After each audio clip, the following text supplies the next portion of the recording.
Hi, I'm Dr. Scott. And I'm Dr. Shiloh. And this is LA Not So Confidential, the forensic psychology and true crime podcast. Each week, we explore the intersection of psychology, the criminal justice system, and entertainment. Today, our episode is on the vintage case topic of a murder at Lana Turner's mansion. Welcome back, everybody. Thanks again for showing up and increasing our numbers. We're got some really great numbers from around the world, which is so exciting.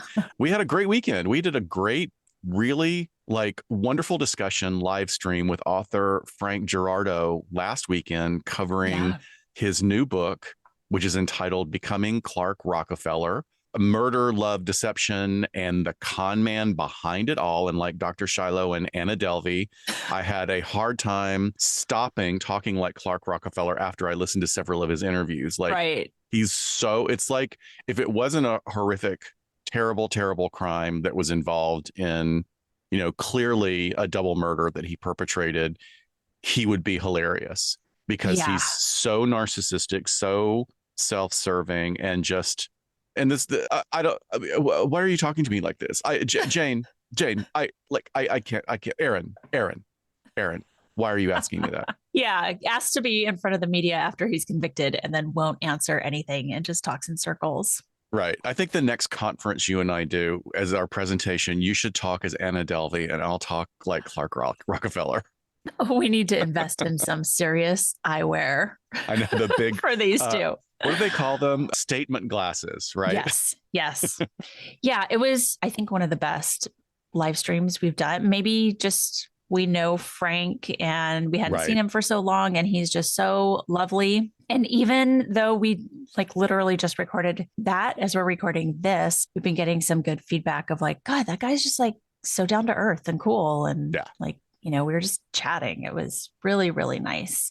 So please, that audio will be on Patreon pretty quickly, and then the video will be up on YouTube so you guys can catch that. So go check it out. And of course, his book will be on our Amazon marketplace as suggestions. Please check out his book.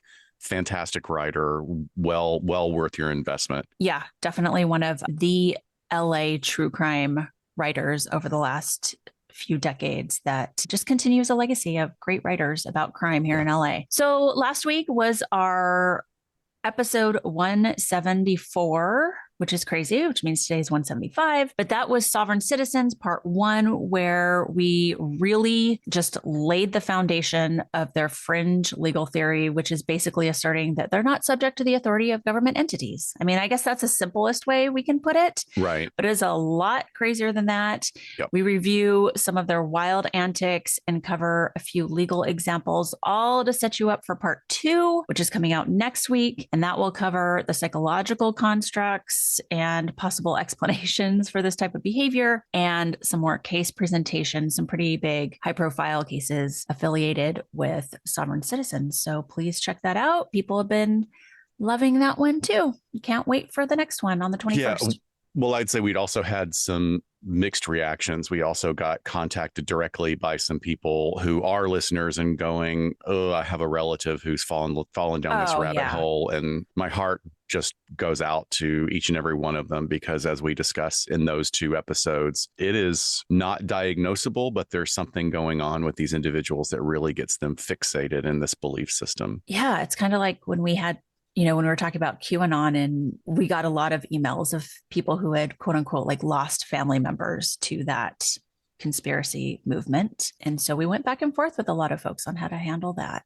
What they might want to think about. So for today's episode, though, again, 175, feels like another milestone in a way. We have a vintage case for you. We are talking about the murder that occurred at Lana Turner's mansion. And as our trigger warning today, we will be talking about intimate partner violence, murder, of course, child abuse, adverse childhood experiences, and, just some really bad behavior by some bad people. But also it's interesting because I think as this story gets told over and over, and with this Hollywood lens, there ends up being a little victim blamey stuff going on here Yeah. that, certainly we're going to stay away from. But in looking at some of the old resources, that certainly comes up, which is triggering for me all the time. Right. Oh, yeah, absolutely. And thank goodness this one is vintage, but it's still so close in time that the people that it involved still have a voice today speaking about it recently, which I think really helps give a True. good perspective on things. But, if you're a fan of classic movies, then you already know who Lana Turner is.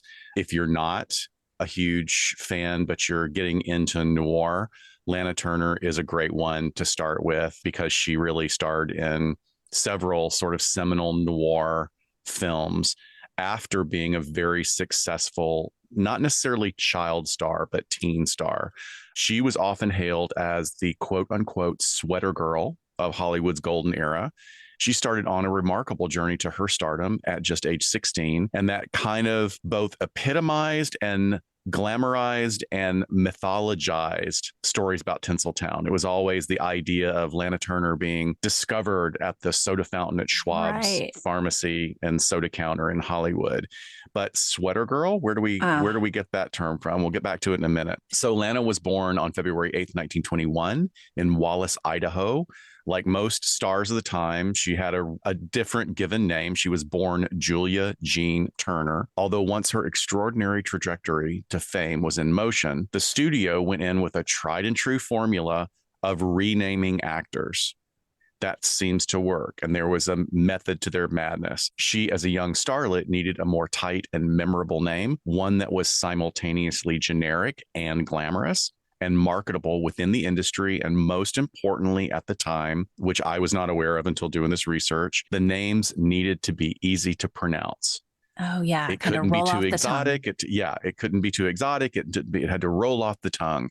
Cary Grant, Lana Turner, Judy Yeah. Garland. Yeah, those kind of things. God forbid it be ethnic of any sort, right?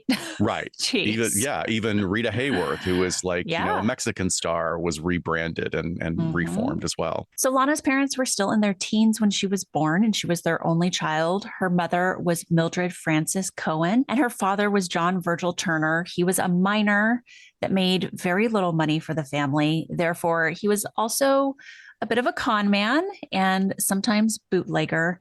And in 1929, the tragedy in Lana's life began when she was just 9 years old, and her father was beaten to death after winning money at a card game. His murder was never solved. Turner's mother, Mildred, a hairdresser, tried to raise her daughter alone, but had to leave her with an abusive foster family when money got tight. I mean, she did not know that it was an abusive foster family, of course, but upon learning of the abuse, Mildred immediately took back custody of Lana. And in 1936, they took a barely operable automobile on down to Depression era Los Angeles. So Hollywood media has for years repeated the myth that Turner was discovered at Schwab's soda fountain in LA, but that's inaccurate. She was discovered at 16, but not at Schwab's soda fountain counter. Instead, it was another establishment, the Top Hat Cafe, which was situated just a little farther east on Sunset Boulevard at McCadden Place.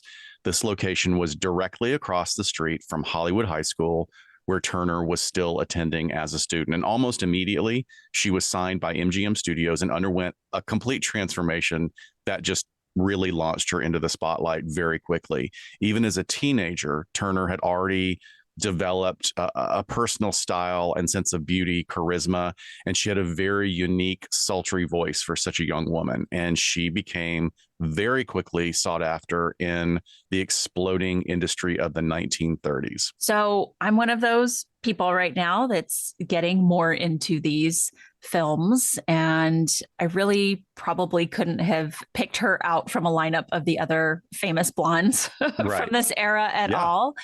I know the name, but in watching some stuff that she's been in lately, she is so striking because, like, on one hand, you look at her and she's just adorable. Like, she's got these features like the little button nose and just this really cute round face. But then, she can go on full on femme fatale glam as well. It's just like such an incredible chameleon in a way for a Hollywood starlet. She can flip back and forth. And maybe and not that I was necessarily watching the stuff where she was 16 years old. So I don't think it's like the youth on that part of it, but maybe she sort of kept a quality from back then that transferred into her later films. I think it's a really interesting observation and probably true. There were some stars like Judy Garland had a real difficult time transitioning from her childhood roles. Shirley Yeah. Temple was not able to do it. But in terms of the blonde thing, it's very interesting because at that time, the 1930s through the early 50s, blonde really was a look that was forced upon many actresses if they could carry off the coloring for it. They would go for these blondes that didn't really exist in nature very much, like the platinum blonde, the silver blonde.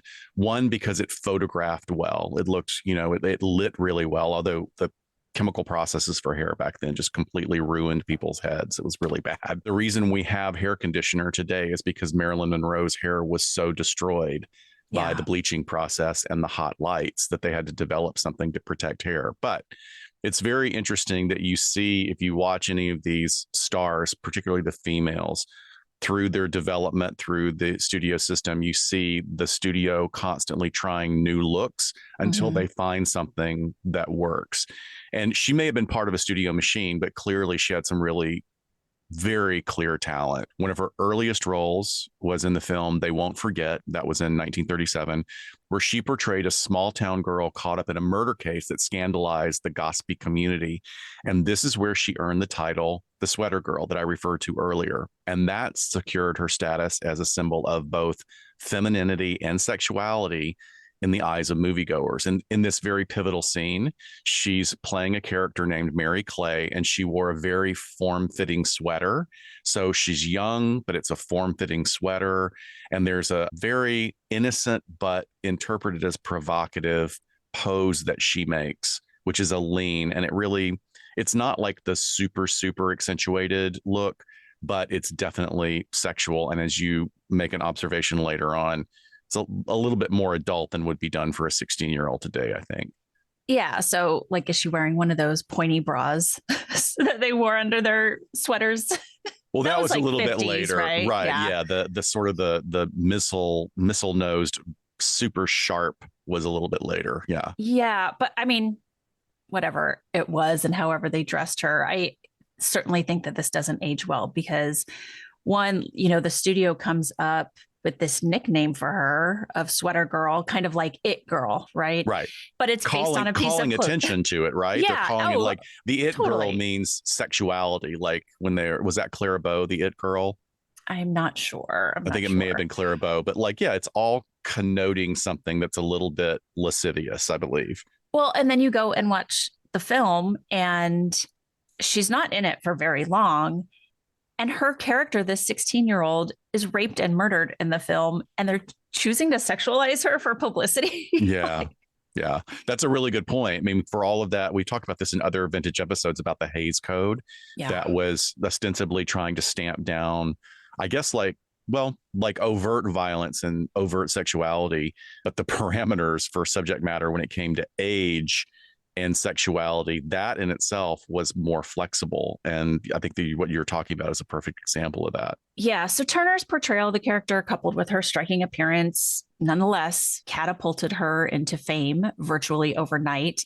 And I love that even Turner later in her autobiography describes her movie debut in this film. And she says, I was just a 15-year-old kid with a bosom and a backside strolling across the screen. So she's like, I don't know, it worked.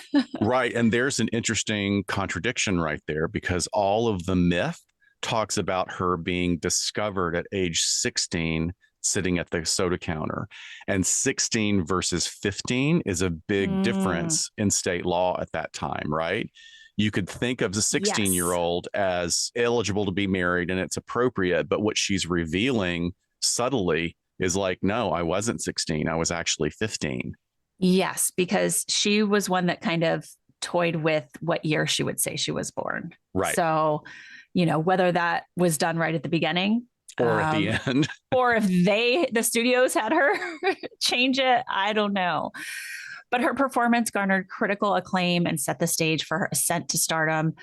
But it was her role in Love Finds Andy Hardy in 1938, opposite Mickey Rooney, that really catapulted her to national prominence. As a paragon of Girl Next Door, Turner captivated audiences with her charm and innocence, solidifying her status as a rising star. So throughout the late 1930s and early 1940s, in romantic comedies to dramatic thrillers, she was showcased and showing her range. And clearly was just a box office draw. It hit very quickly for her.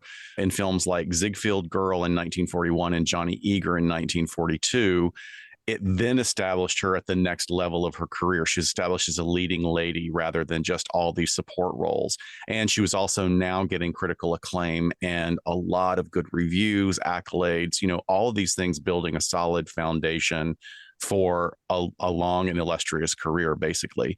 And her management and direction by the studio for all the challenges that came with it came with a very carefully chosen parade of characters for her to portray that transitioned her from the sweet girl next door to the sultry femme fatale of noir movies like The Postman Always Rings Twice. All right. So turning to her off-camera life, she appeared to have incredibly bad luck in the area of love. Yeah.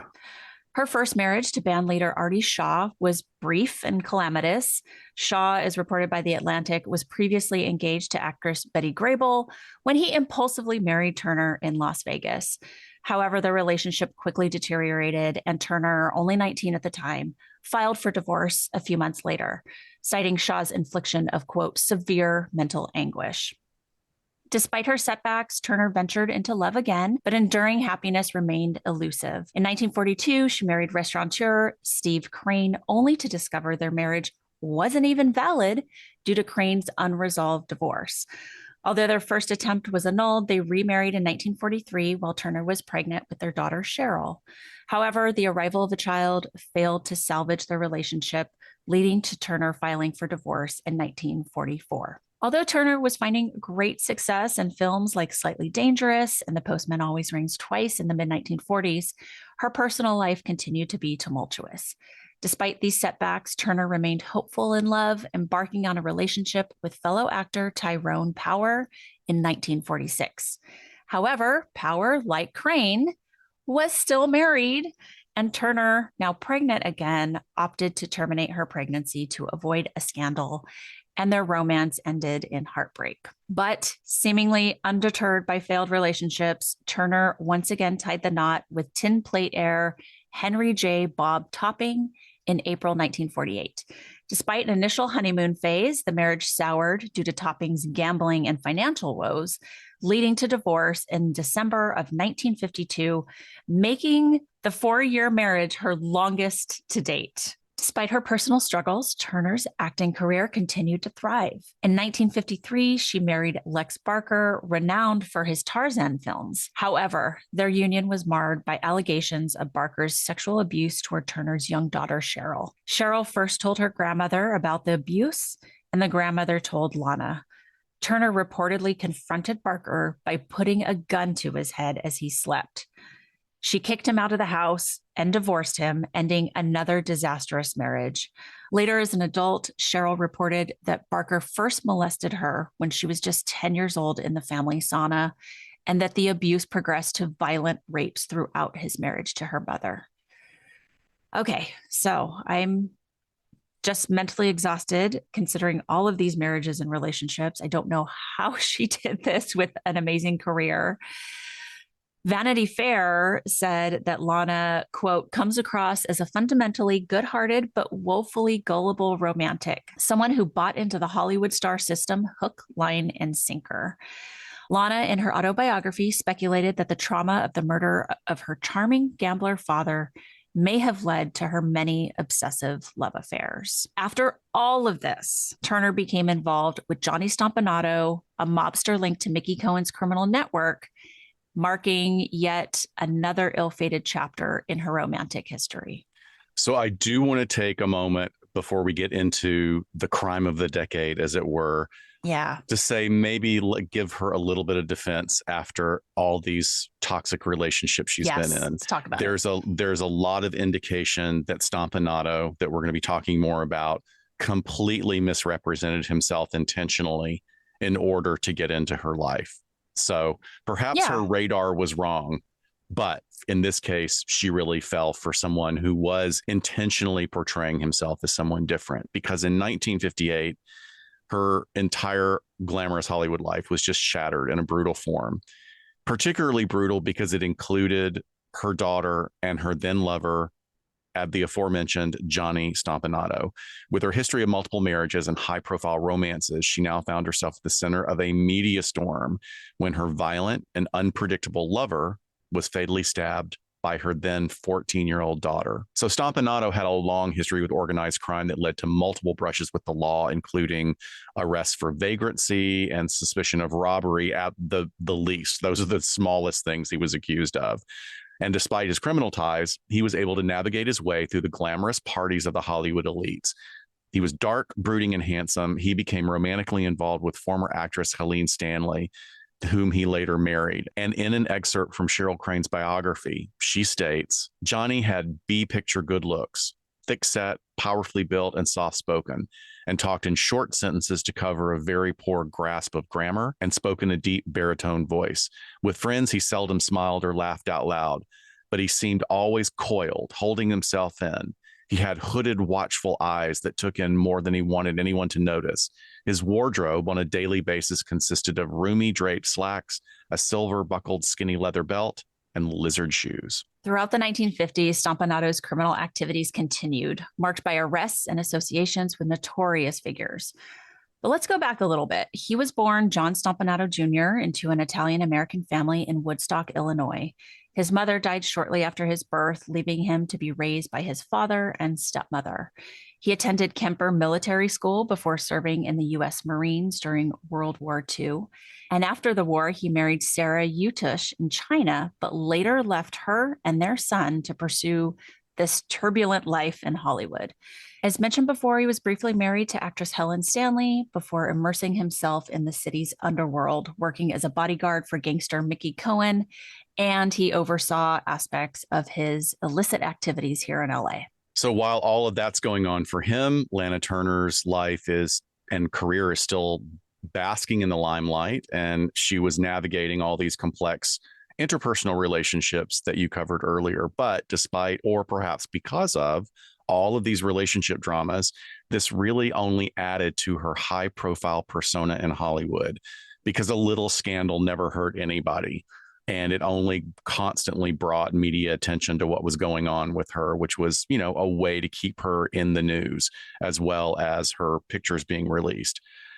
Her daughter, Cheryl, however, grappled with feelings of neglect and yearned for her mom's affection. And in a profile article published by People magazine in 1988, Cheryl offered a really vivid picture of her desperate attempts as a child to make a connection with what she considered to be a distant mother.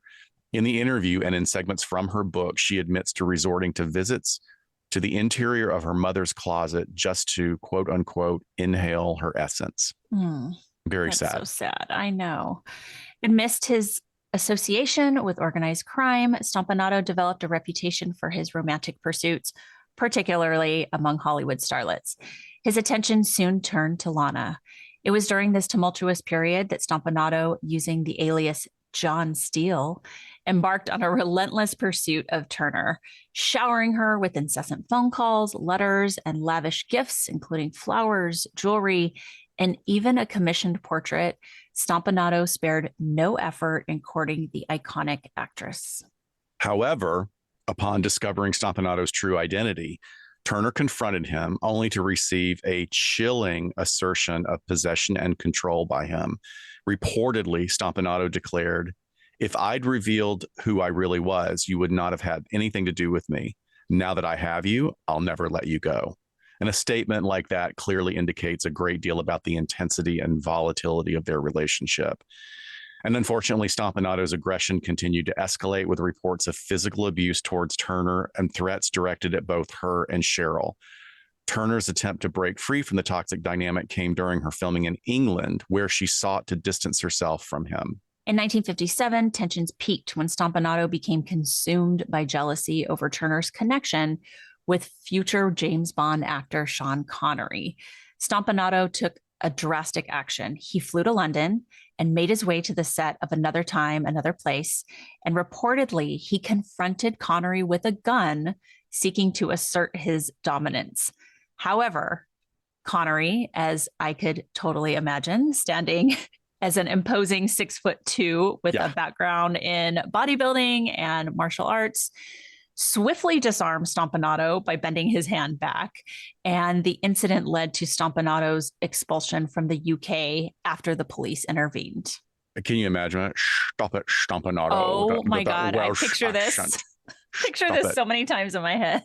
And also, we can't let it drop also that is as gifted an actor as Sean Connery was, and prolific as an actor, and many wonderful iconic roles. He had a lot of problems in his views toward women. So just didn't want to let that fall between the cracks.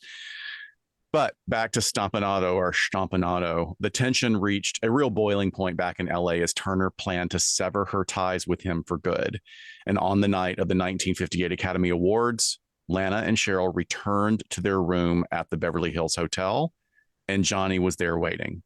A heated altercation ensued, and Johnny remained in their lives just a little bit longer, with Lana refusing to go to the authorities. Less than a week later, on April 4th, 1958, Lana planned on breaking up with Johnny for good, this time at her Beverly Hills residence. In later court proceedings, Turner asserted that she warned her daughter, "I'm going to end it with him tonight, baby. It's going to be a rough night. Are you prepared for it?" From Cheryl's upstairs bedroom, she heard the regular and expected tone of arguments growing more heated and intense. Lana testified that she told Johnny, "Tonight, mister, I'm giving you your walking papers. I'm through with you. It's over." He grabbed me by the arms and started shaking me and cursing me very badly and saying that if he said jump, I would jump. If he said hop, I would hop. And I would have to do anything and everything he told me, or he'd cut my face or cripple me. Stompanato continued to fly into a rage and loudly threatened to murder Turner, Turner's mother, and daughter Cheryl. Cheryl, who was listening to the entire argument from her upstairs bedroom. Immediately fueled by an instinct to protect her mother, the terrified young woman ran downstairs, then to the kitchen, and grabbed the only weapon she could find, a 6-inch butcher knife. She then crept up to the bedroom door, where her mother and Stompanato were arguing. In her courtroom testimony, Turner stated, "I was walking towards the bedroom door and he was right behind me. And I opened it and my daughter came in. I swear it was so fast. I truthfully thought she had hit him in the stomach. The best I can remember, they came together and they parted. I still never saw a blade." In a sudden movement of opening the door, Crane asserts that she saw a gun in Stompanato's hand, later revealed to be a clothes hanger that she had misidentified. And Cheryl writes of the incident, "The door flew open. Mother stood there, her hand on the knob. He was coming at her from behind, his arm raised to strike. I took a step forward and lifted the weapon. He ran onto the blade. It went in. For 3 ghastly heartbeats, our bodies fused. He looked straight at me, unblinking, and said, 'My God, Cheryl, what have you done?'" In the aftermath of Stompanato's death, Turner sought legal counsel from prominent Hollywood attorney Jerry Geisler, known for his defense of high-profile figures. Geisler strategized to protect Turner and Cheryl, crafting a narrative of self-defense amidst swirling rumors and speculation surrounding the circumstances of Stompanato's demise. Subsequent police investigation was big news in Hollywood and put a tight lens on the complexities of family loyalty and the blurred lines between self-defense and premeditated violence. During the investigation and legal proceedings, Cheryl's confession and Turner's supporting testimony all continue to assert the story of a daughter acting in primal impulse to protect her mother. Turner provided a compelling testimony, resulting in a coroner's jury rendering a unanimous verdict of justifiable homicide that absolved Crane of criminal culpability. Crane, at her own request, was entrusted to the care of Turner's mother, marking a poignant resolution to the legal proceedings. The Los Angeles Times opined that Cheryl was blameless, but took Turner to task as a hedonist whose life story showed, quote, "the lack of almost any reference to moral sensitivity in the presence of a child. Cheryl isn't the juvenile delinquent, Lana is," close quote. Yeah, Man. that was from 1958. right after the trial. Very, very pointed and damning in that statement, I think. So following Stompanato's death, rumors just gossip swirled all over Los Angeles underworld circles, with whispers suggesting that at least one mobster held Sean Connery accountable for the altercation. Fearing potential retribution, Sean Connery reportedly went into temporary hiding to evade any potential threats to his safety. In all the years that followed, Cheryl understandably grappled with the emotional fallout from the traumatic incident, as she detailed in her candid autobiography entitled Detour, A Hollywood Story, which was published in 1988. In very frank revelations, Cheryl disclosed allegations of sexual abuse at the hands of Stompanato, adding additional layers to the complexities of her relationship with Turner's ill-fated lover. Cheryl had additional episodes that remanded her to juvenile detention and psychiatric facilities, and those stemmed from her running away episodes from her grandmother's home. She also had periods of struggling with substance abuse, but eventually found great stability in working alongside her father in his Hollywood restaurant. And in that stable environment, she was able to recover from the burden and trauma of sexual assault and a defensible but violent crime, and all of the notoriety that came with it. Cheryl eventually found solace in forging her own path on her own terms, and she eventually found love and fulfillment in her marriage to Jocelyn Leroy, a successful model. And then she also had her own successful career as a real estate agent in Hawaii. Throughout her life, she's maintained her stance that she alone bore responsibility for Stompanato's death, driven solely by the need to protect her mom from an abusive partner. There's no surprise at all that she faced challenges throughout the next decades of her life. And looking at her experiences through the lens of adverse childhood experiences, which includes but is not limited to the following points: witnessing domestic violence, sexual abuse, parental separation or divorce, physical or emotional neglect. All of these point to it being pretty clear that she had a rough time as a child. In the aftermath of Stompanato's death, Turner continued her acting career, achieving significant success with roles in productions like Imitation of Life. Her legacy endured through various roles in theater and television until her passing in 1995. I'd also say that Imitation of Life is another really great movie where she is ostensibly the lead, but makes a great amount of room for the performances by people of color, which is very significant for that time in film. So, and I don't remember this clearly from my research, and we didn't put it in here, but doesn't Imitation of Life follow some narrative sort of similar to what happened with Stompanato? There's a little bit of it there, but more of it is focused on that she is a successful woman who has a live-in housekeeper, and the housekeeper and her daughter reside at the home. The daughter is Black and becomes Lana's daughter's best friend, but there's this tension between, even though that daughter can pass as white, she's still Black. And it's about struggling with class and race and socioeconomic status and, bad choices made by impulsive kids. I mean, it's really progressive and interesting movie for the time. I'm not saying across the board it's great, but it makes some good points. Okay. There's still debate today as to what actually happened that night. Well, maybe not so much debate as much conjecture, but prolific true crime author Casey Sherman, a New York Times, USA Today, and Wall Street Journal best-selling author, in his recently published book, I mean, recent as of just like last month, it's not on audio yet, so I didn't get to read it before it's about to come down, but excerpts are out there that we pulled from. Yeah. So his new book is titled A Murder in Hollywood, The Untold Story of Tinseltown's Most Shocking Crime. Sherman asserts the following, quote, "I strongly believe Lana Turner killed Johnny Stompanato, but I think she did so in the ultimate attempts to protect her family, her mother, and her daughter," he says. He goes on to say, "I think when Johnny Stompanato threatened to kill Cheryl, as you read about in the book, and kill Mildred, Lana was painted into a corner and Lana had to fight back." I can't wait to read this book because I really want to see how he dives into this, pulling back all these years later, because it wouldn't surprise me. I mean, when she found out that that other asshole was molesting her daughter, she put a gun to his head as he was sleeping and was like, "Get the fuck out." Yeah, there are some good points that are taken. And there's also that, and again, it's all conjecture. I think that Sherman, I mean, it's not something that I think. It's very clear that Sherman is a prolific and well-respected and awarded author. Yeah. And he's not writing a lot of schlock, so Right. he may have a very valid point. It is interesting. Like, do we at this point, does it really matter? Do we need to, I mean, Cheryl is still alive, Right. and No, for I would sure. like for her to like have a life that is just free from this incident of both Hmm. her mother and her grandmother being at danger by this violent criminal. But I Yes. mean, it is Yes. interesting. And there's also like, if Lana Turner was the person who committed this crime, would she have been able to have any kind of defense for it as an adult?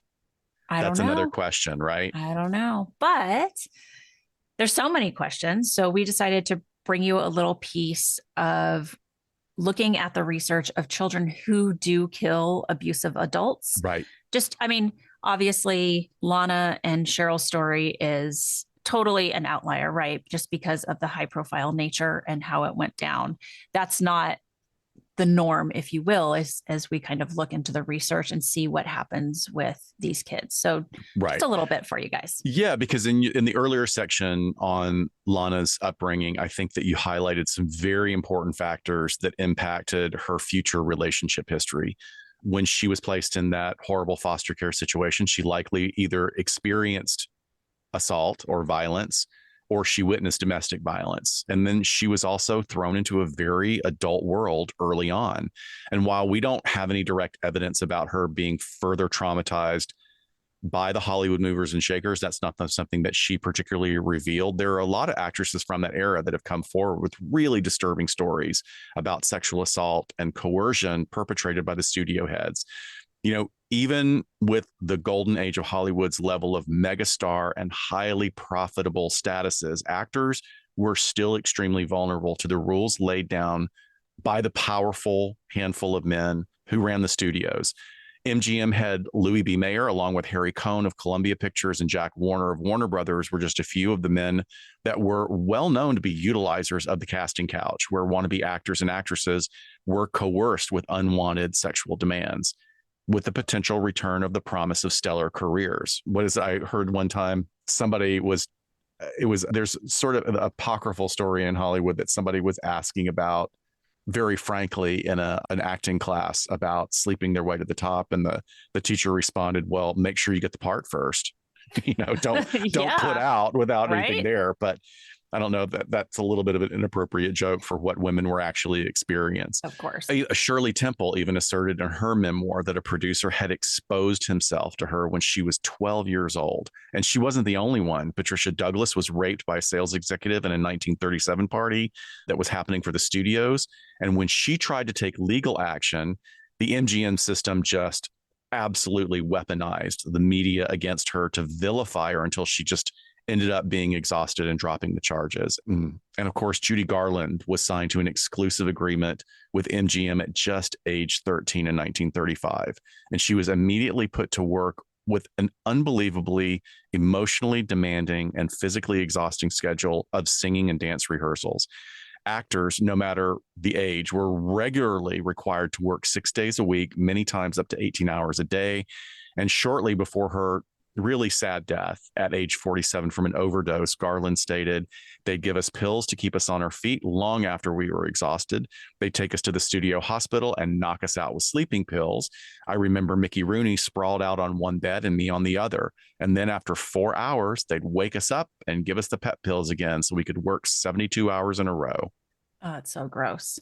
Interesting too, because the industry had really demonized Katherine Heigl for her Mm-hmm. Grey's Anatomy departure, and Mm-hmm. now over a decade later, like literally almost 20 years later, everyone's coming forward and said, no, she was absolutely right. We were worked like dogs. We had no lives. We were exhausted, and we were just pushed with this really inhumane work schedule. What's the money worth if you are falling apart, if it's going to have an impact on your health? And she was really vilified for years. Right. Yeah, we have the assessment for adverse childhood experiences, but it's like there needs to be one for Hollywood adverse child experiences. Yeah, good point. So, in more recent decades, there's been increased empathy towards youth who take drastic measures against abusive parents, reflecting a broader recognition of the pervasive issues of child abuse. Statistical trends indicate that sons are more inclined than daughters to retaliate violently. And according to Ronald Ebert, a senior forensic psychologist at McLean's Hospital in Belmont, Massachusetts, this gender disparity may be attributed to men's tendency to externalize their emotions and resort to aggression, while girls often internalize their pain and tend to blame themselves. Abused girls frequently exhibit harmful coping mechanisms such as eating disorders or suicidal ideation. Typically, the child who resorts to matricide or patricide is between 16 to 18 years old and comes from a white middle class background. Research also shows that despite possessing above average intelligence, their academic performance may lag. Of course, like we expect to see that with children who experience abuse. And while generally well adjusted within school and community settings, they often experience social isolation and lack close friendships. They typically have no prior involvement with law enforcement before the killing of a parent or abusive adult. Isn't that interesting? It's almost like the male minor version of snapped, because, like we say, no one ever snaps. The Right. pathway to violence is an evolutionary process. And this fits that model that you're describing so perfectly. It's interesting because the primary target for these youths who perpetrate these crimes, the target is primarily the father, typically the father, usually a biological or a step parent rather than an adoptive or foster parent, interestingly enough. And the weapon of choice is commonly, no surprise at all, a firearm that is kept in the household. And unlike children who exhibit outward signs of mental disorders and aggression towards strangers or non-abusive caregivers, these individuals can typically display no indicators at all. Instead, their actions are perceived as like a desperate attempt at self-preservation, stemming from a sense of hopelessness and helplessness. I think that's a perfectly apt description of what Cheryl Crane has been asserting Totally. for decades, really. Yeah. It really is. And Dewey Cornell, a forensic psychologist at the University of Virginia, notes that while these youth may recognize the quote unquote moral wrongness of their actions, they also feel trapped and they perceive that there is no other way out. There is no viable alternative to the situation that they're in. In their minds, eliminating their tormentor is perceived as a rational, although drastic, and definitely definitive end means of escaping their dire circumstances. In 2017, an Australian researcher conducted a case review focusing on incidents where children had fatally injured the abusive male partners of their mothers. Approximately 13 homicides per year in Australia involve children committing parricide, with fathers being the primary victims, of course. And the perpetrators are typically adult children of the victims, although around 11% of parricides are committed by children aged 10 to 17. Children typically engage in domestic homicide due to one of three risk factors: one, severe mental illness; two, dangerously antisocial behavior; or this third category, as a result of being victims of severe abuse themselves. Research indicates that children raised in violent households often suffer similar violence to their mothers and can be psychologically and emotionally traumatized. So, of the 13 cases examined in Australia, the children involved were predominantly boys, 9 of them, and 4 of them were girls, ranging in age from 15 to 21. And these offenses occurred between going back all the way to 1909 and up to the 1950s. Most of the victims were fathers, with 2 boyfriends and 1 stepfather also included.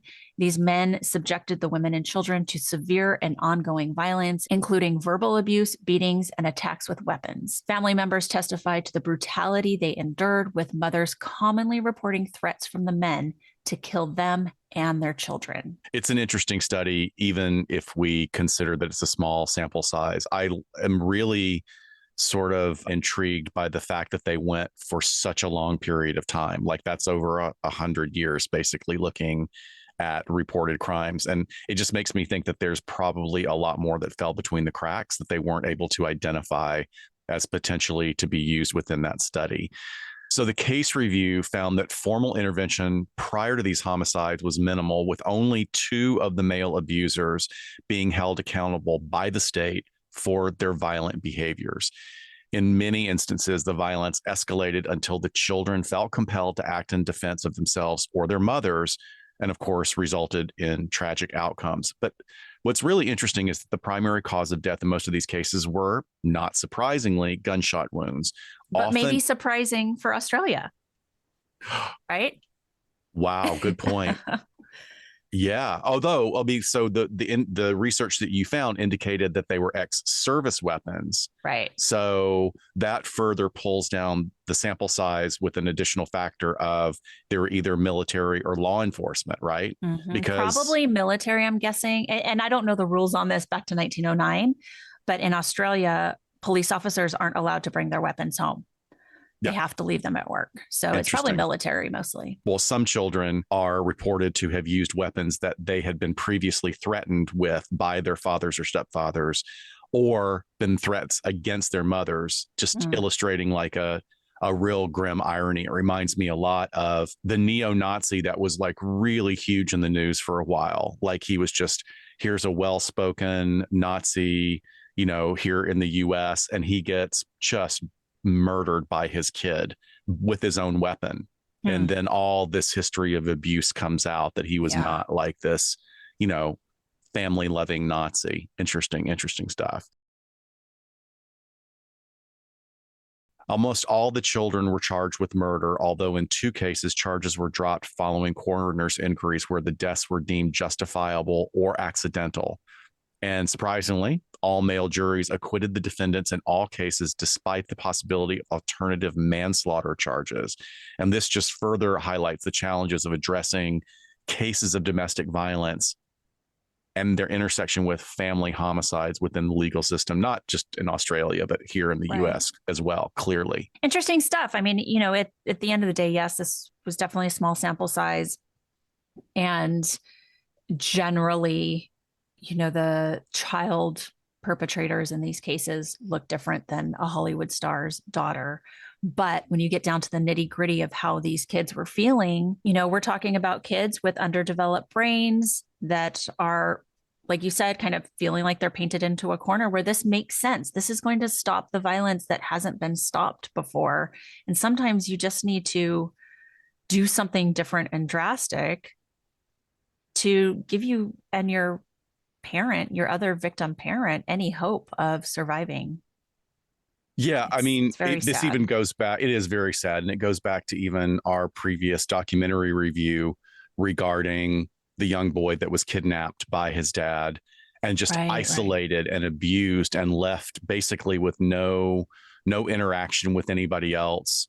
And he took brutal action against his dad and, was able to get his life back on track.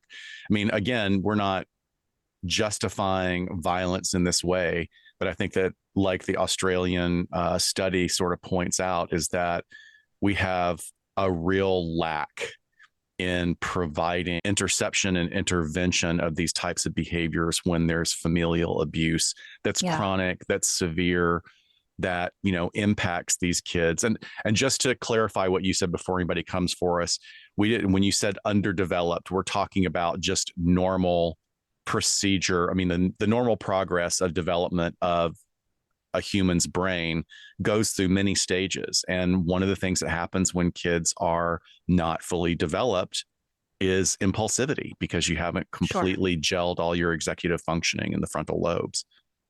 Yeah. So I think we do touch on it more in our episode on I Just Killed My Dad documentary review, and our documentary review of the Menendez and Menudo film. So if you want more discussion about that, please go back and listen to that. But just, I want to recap the 3 books that we talked about today.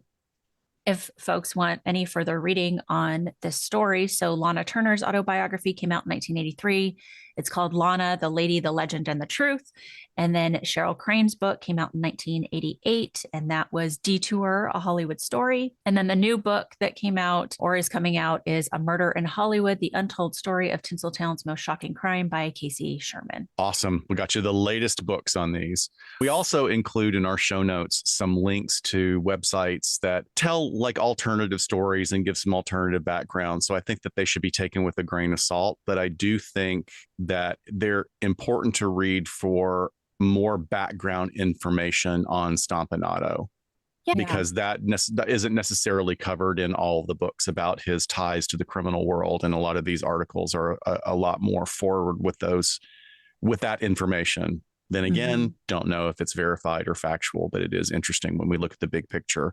Stompanato himself, and we should be really fair in saying this because we're being forward with, hey, Lana Turner had 7 marriages and they didn't work out, right? Right. So did Stompanato, and he was abusing and leaving women all over the world. Met a Muslim child basically in China, married her, had a kid, abandoned them, and then went through several other relationships. So it wasn't just Lana's relationship issues. It was clearly Stompanato had a pretty profound, complex constellation of characteristics. I was just going to say track record, but you put it so much more eloquently. So thank you guys so much for going along with us on this vintage journey again this month. We got some things coming up. We have a watch party on Saturday, March 9th at 6 p.m. Pacific Standard Time. All the instructions are on our live events page of the website, and those are linked in the show notes. We always have just a great time with that. We have running commentary in the chat section with bits of trivia about all of the players in the movie, as well as the history of the movie and what else. And of course, we're going to be watching The Postman Always Rings Twice. Yes. Twice? Did I say twice? Twice? Yes. Okay, I said it weird. Twice. I'm tired, even though this is a short episode. It is a short episode, but we're recording an hour earlier than we usually do. So it's almost like daylight saving times. That's why we've been mucking around so much. When you start saying words and you're saying them normal, but they sound like they're coming out weird, something's off. Right. Cool. Yeah, please join us, you guys. And next week, you'll have part 2 of Sovereign Citizens. Exactly. So I'm sure we'll have more information on Sovereign Citizens for a live stream at some point.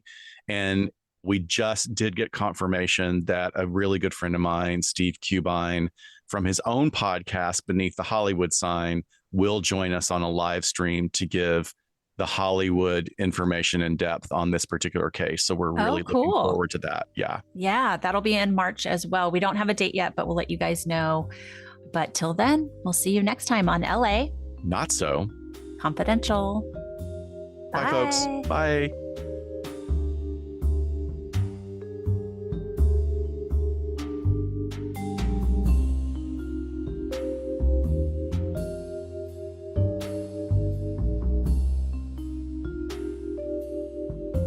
We sincerely thank you for spending some time with us today. LA Not So Confidential is part of the Crawlspace Media Network in partnership with Glassbox Media. Each episode is hosted, produced, and written by Dr. Scott and Dr. Shiloh. Our post-production editing and sweetening magic is handled by the multi-talented Jason Usry of Ear Cult Productions. The LA Not So Confidential theme, entitled Cool Vibes Film Noir, is composed and performed by the talented Kevin MacLeod. He graciously allows us to use his music via a Creative Commons Attribution license, and you can check out all of Kevin's amazing work on YouTube. All of the resources for each episode can be found on our website at la-not-so-confidential.com. You can find us on Instagram at LA Not So Podcast, on Twitter at LA Not So Pod, and on Facebook at LA Not So Confidential. Media inquiries and bookings are scheduled at alienistentertainment@gmail.com. Please join us each month on Saturdays at 4 p.m. Pacific Standard Time for a live streaming and very interactive broadcast on YouTube entitled Behind the Couch. Stay tuned to all of our social media for our live streaming scheduling announcements. Subscribe to LA Not So Confidential so you never miss a new episode. And lastly, we'd be honored if you joined our Patreon at patreon.com/LA Not So Podcast. With a subscription, you get an ad-free listening experience, And you'll be the first notified about upcoming live events, social gatherings, and super cool swag coming your way. Thanks for listening, and join in with us next time on LA Not So Confidential. Bye, folks.